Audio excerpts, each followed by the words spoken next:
तो बिहार में लालटेन बुझ गई है। बात अगर हम रोहिणी आचार्य की करें तो उन्होंने एक ट्वीट किया है और ट्वीट के बाद मानो बिहार में राजनीतिक भूचाल जो है वो आ गया है। रोहिणी आचार्य ने ये कहा कि मैं राजनीति से संन्यास ले रही हूं और इसकी वजह जो है उन्होंने संजय यादव को बताया है।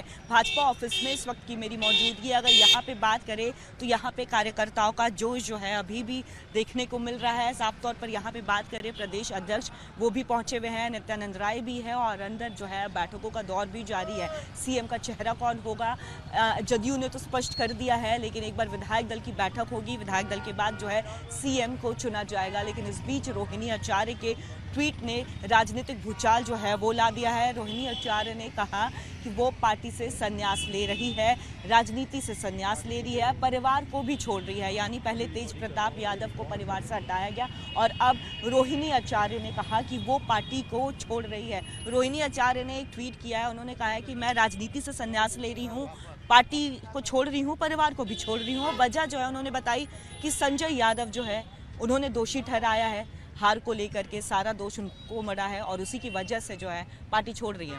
तो परिवार की पार्टी में तो कला होगा ही। जिस घर में परिवार में आपस में आगे बढ़ने का, कुछ बनने का, गद्दी और कुर्सी के लालच रहेगा तो वहाँ कला होगा ही। और अभी बिखर जाएंगे, इनकी राजनीति अब डेट हो गई है। मोदी जी और नीतीश जी के सामने पूरे परिवार नतमस्तक हो गए हैं जी। और क्या वजह मान रहे हैं इस टूट को लेकर के, और क्या वजह मान रहे हैं? क्या इस टूट को लेकर के क्या वजह मान रहे हैं? देखिए पारिवारिक विवाद, पारिवारिक विवाद, उनको नशा है धन में, उनको नशा है ये सब कुछ करके परिवार से उनको विदा कर दिया गया। मेन वजह यही है। देखिए पारिवारिक विवाद आप लोग बता रहे हैं, लेकिन संजय यादव पर भी उन्होंने आरोप लगाया। उनका ये कहना है कि उन्होंने क्योंकि देखिए प्रेशराइज किया, इसीलिए वही वजह रही कि उन्होंने पार्टी को छोड़ने का, परिवार को छोड़ने का एक निर्णय ले लिया। तो परिवार को जब कुर्सी नहीं देंगे और हरियाणा वाला को देंगे तो परिवार में तो कला होगा ही नहीं। इसी के कारण उनके घर में कला है, संजय यादव को उल्लेख चल रहे हैं, इसीलिए कला तो होगा ही। इसी में सब धीरे धीरे पार्टी छोड़ रहे हैं, परिवार से भी नाता तोड़ रहे हैं, राजनीति से भी संन्यास ले रहे हैं। अब अकेले तेजस्वी जी बच जाएंगे, लालू जी तो अब बूढ़ावस्था में आ गए हैं, कल जेल भी जाएंगे। रेलवे का जो घोटाला है, जमीन घोटाला, जमीन लेकर नौकरी, तो अब उनके पास बचा क्या है कुछ। इसलिए तो उनकी राजनीति डेट हो गई है उस परिवार का। ट्वीट कर दिया है कि राजनीति से संन्यास ले रही है वो। संजय यादव पर आरोप, उन्होंने कहा कि संजय यादव ने बेसिकली कहा है, प्रेशराइज किया, जिसकी वजह से राजनीति परिवार दोनों छोड़ रही हैं। अभी देखिए कौन कौन संन्यास, अभी तो रोहिणी ली है, फिर कुछ दिन में मीसा भारती जी भी लेंगे।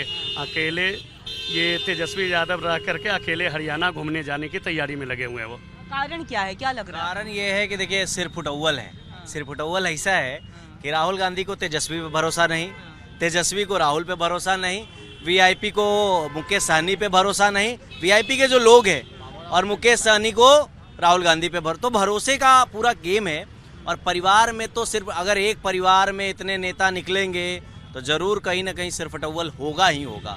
और रोहिणी आचार्य ले ले संन्यास, मीसा भारती ले ले संन्यास, हम तो कहते तेजस्वी जी भी संन्यास ले ले, लालू जी भी संन्यास ले ले, क्या जरूरत है? पूरी तरह से आप देखिए तो राजद लालटेन जो है वो तो पूरी तरह से बुझ गई है। अब आप कह रहे हैं कि संन्यास ले। आप ये बात समझिए मैडम, कितना शर्मनाक बात होता है जब ये लोग बात करता है कि हमको स्मार्ट सिटी नहीं चाहिए, हमको स्मार्ट गाँव चाहिए। कैसी बात करते हो यार, चरवाहा विद्यालय की बात करते हो। मतलब बुद्धि देखिए कहाँ घुटने में है आज भी। मतलब बात कहाँ डेवलपमेंट का करना होता है तो करते हैं घुटने की बुद्धि की बात। इसलिए कितना भी कोई सामने आ जाए, ये जो औकात, ये मैडम ये चुनाव ना औकात का चुनाव था। बिहार की जनता ने 2025 के चुनाव में आरजेडी को उसकी पुरानी औकात 2010 वाली औकात दिखाई है। समझ लीजिए कि औकात का चुनाव था और बिहार की जनता ने औकात दिखा दिया। मछली पकड़ने से, हेलीकॉप्टर में बैठ के मछली खाने से बिहार की जनता वोट नहीं करती है। ये जान लीजिए बिहार की जनता ने इस बार, आपको भी पता होगा कि लोगों ने वोट किसको दिया, ये नहीं बताया। ईवीएम खुला और सबसे बड़ी भागीदारी जो थी महिलाओं की थी, किसको दिया नहीं बताया। सारे सियासी पंडित फेल हो गए और इस बार एनडीए 200 प्लस हो गया। यही है बिहार की जनता का जीत का मूल मंत्र मैडम। रोहिणी आचार्य के ट्वीट के बाद बात करें तो लोगों की यही प्रतिक्रिया सामने आई है कि चूंकि परिवारवाद की एक राजनीति रही है और वही बहुत बड़ा कारण जो है वो रोहिणी आचार्य की बात करें या तेज प्रताप यानी राजद जो इतनी बड़ी पार्टी थी वो पूरी तरह से छोटी हो गई है, 25 सीटों में मात्र सिमट कर रह गई है। विवेक के साथ कोमल बहल, रिपब्लिक भारत।